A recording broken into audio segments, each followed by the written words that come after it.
इससे पहले कि हम आज की किताब के बारे में बात करना शुरू करें, मैं ये स्पष्ट करना चाहता हूं कि ये वीडियो केवल जागरूकता के उद्देश्य से बनाई गई है। इस वीडियो का उद्देश्य किसी की भावनाओं को ठेस पहुंचाना नहीं है। मैं जो कहने जा रहा हूं वो सिर्फ मेरे अपने विचार हैं। किताब पढ़ना आपके अपने निजी अनुभव पर निर्भर करता है। मेरी पसंद या नापसंद आपकी प्राथमिकताओं से अलग हो सकती है। नमस्कार दोस्तों, सनातन धर्म में मर्यादा पुरुषोत्तम श्री राम के चरित्र को सबसे ऊपर रखा जाता है। ये वो व्यक्तित्व है जिनके साथ रहने के लिए एक राजा की पुत्री और एक चक्रवर्ती सम्राट की पुत्रवधू होते हुए भी माता सीता ने महलों का त्याग करके 14 वर्ष इनके साथ वन में बिताना उचित समझा था।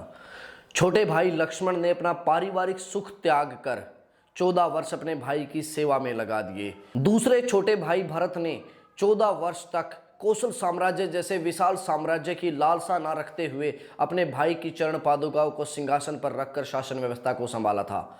हनुमान जी जैसे परमवीर जिनकी भक्ति करते थे। ऐसे अनेकों उदाहरण हैं जो श्री राम के चरित्र का बखान करते हैं कि वो कितने महान थे, जिनकी पूजा न केवल भारत में बल्कि दुनिया के अन्य देशों में भी, जैसे Nepal, south Korea, Indonesia, Myanmar, Thailand इत्यादि में भी की जाती है। यहां तक कि इंडोनेशिया के मुस्लिम्स भी श्री राम जी को अपना पूर्वज मानते हैं। Global country of world peace ने अपनी करेंसी को भी राम नाम दिया है। ऐसे व्यक्तित्व का बार बार उन्हीं की जन्मभूमि पर अपमान किया जाता रहा है, कभी किसी पॉलिटिकल लीडर के द्वारा,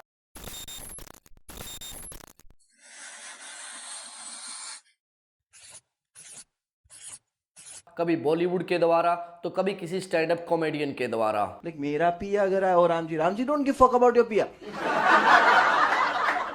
मेरा पिया घर है, राम जी लाइक मैं 14 साल से खुद घर नहीं गया। एंड अगर सीता ने सुन लिया तो वो तो डाउट करेगी कि if your husband is why you are updating my husband बिच।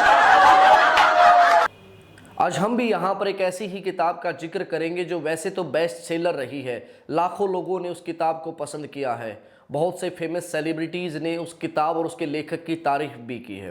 लेकिन मुझे ऐसा लगता है कि उसकी तारीफ करने वालों ने शायद उस किताब को बिना पढ़े ही उसकी तारीफ कर दी।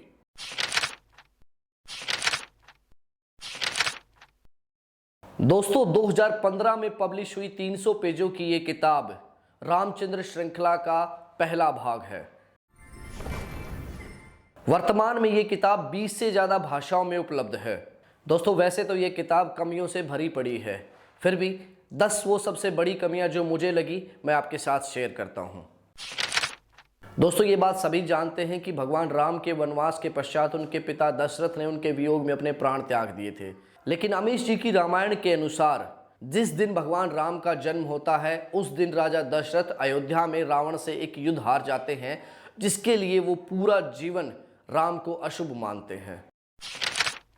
इस किताब में समयावधि के साथ भी छेड़छाड़ की गई है। ये बात तो सभी जानते हैं कि रामायण त्रेता युग की एक घटना है और भगवान श्री कृष्ण का आगमन द्वापर युग में हुआ था और उनकी मृत्यु के पश्चात उनकी द्वारिका नगरी समुद्र में डूब गई थी, जिसे उन्होंने ही बसाया था। लेकिन इस किताब के अनुसार द्वारिका नगरी राम के जन्म से भी बहुत पहले हिमयुग की समाप्ति पर ही समुद्र में डूब गई थी।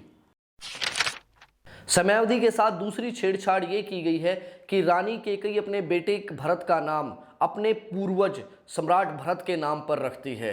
वो भरत जिनके नाम पर देश का नाम भारत रखा गया था, जबकि असलियत में सम्राट भरत जो कि राजा दुष्यंत और रानी शकुंतला के पुत्र थे, उनका जन्म भगवान श्री राम के लगभग 50 पीढ़ी बाद हुआ था। दोस्तों, आप रामायण में मंथरा नाम के पात्र से तो अवश्य परिचित होंगे, जो रानी कैकेयी की खास दासी हुआ करती थी। इस किताब के अनुसार मंथरा अयोध्या की सबसे बड़ी व्यापारी है, जिसका व्यापार लंका में रावण के साथ चलता है। इस किताब में मंथरा की एक बेटी रोशनी का भी जिक्र आता है, जो राम की राखी बहन बताई गई है। दोस्तों, आपको 2012 का वो निर्भया गैंगरेप तो याद होगा ही। इस किताब के अनुसार वैसा ही अमानवीय कृत्य रोशनी के साथ भी घटित होता दिखाया गया है और राम उसके मुख्य आरोपी को कम उम्र होने के कारण फांसी की सजा नहीं दे पाते हैं।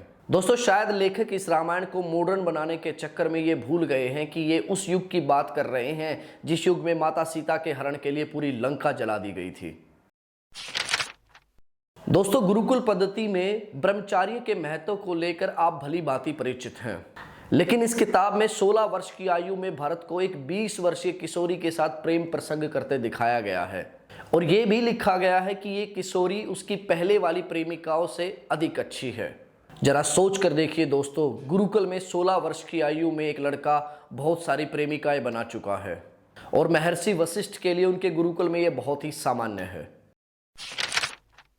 दोस्तों, माता सीता के स्वयंवर की जो वास्तविक प्रतियोगिता थी वो ये थी कि भगवान महादेव के धनुष पिनाक पर प्रत्यंचा चढ़ाना, जबकि इस किताब में वास्तविक प्रतियोगिता को महाभारत के द्रौपदी स्वयंवर की प्रतियोगिता से बदल दिया गया है, जिसमें प्रतियोगी को नीचे पानी में देखकर ऊपर घूम रही मछली की आंख का निशाना लगाना होता है। और प्रतियोगिता के दौरान महर्षि विश्वामित्र के आदेश से प्रथम अवसर श्री राम को ही दिया जाता है, तो देश भर से आए अन्य राजाओं और राजकुमारों को अपनी प्रतिभा दिखाने का कोई अवसर ही प्राप्त नहीं होता और राम बिना किसी प्रतियोगिता के स्वयंवर जीत जाते हैं।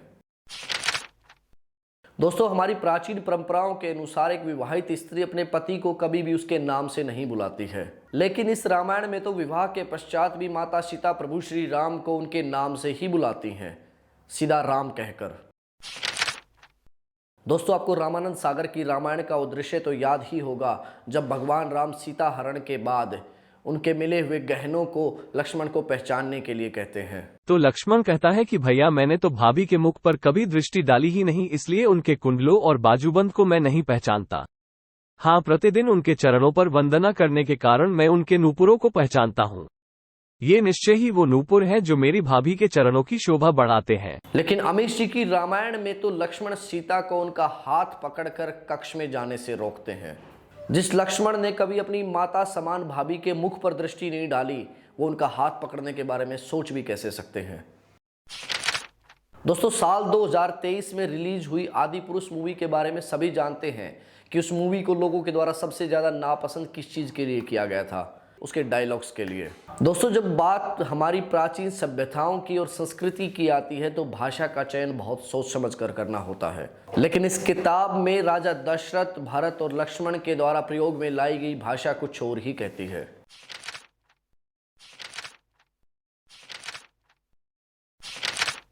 दोस्तों, हाल ही में नेटफ्लिक्स पर रिलीज हुई नीलेश कृष्णा की मूवी अन्नापूर्णी विवादों के घेरे में चल रही है।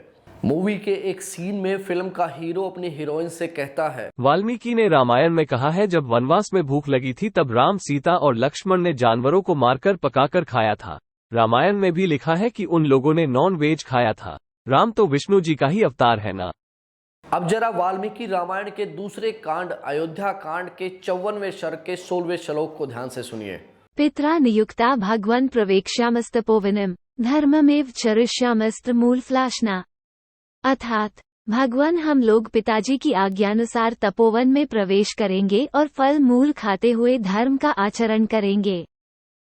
शायद इसके बाद मुझे बताने की जरूरत नहीं है कि भगवान राम शाकाहारी थे कि मांसाहारी थे। खैर, लोगों के कड़े विरोध के बाद नेटफ्लिक्स ने अपने प्लेटफॉर्म से इस मूवी को हटा दिया है। लेकिन अब सवाल ये आता है कि आखिर मूवीज में इस तरह की गंदगी कहां से आ जाती है। तो चलिए मैं आपको इसका सोर्स दिखाता हूं।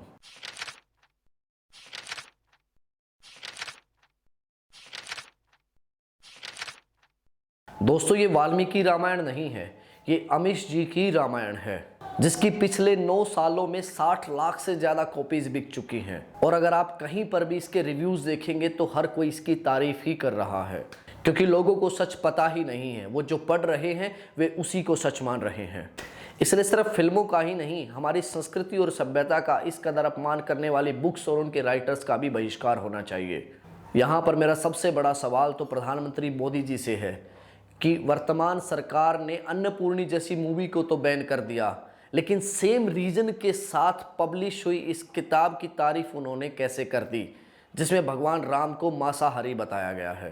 दोस्तों, क्या आपको लगता है कि इस तरह की बुक्स और उनके राइटर्स का हमें बहिष्कार करना चाहिए? अपना जवाब हमें कमेंट बॉक्स में ज़रूर बताएं। अब आप सब सोच रहे होंगे कि मैंने बड़े ही नेगेटिव पॉइंट ऑफ व्यू से इस किताब को पढ़ा है, जबकि मेरे साथ ठीक इसका उल्टा हुआ है।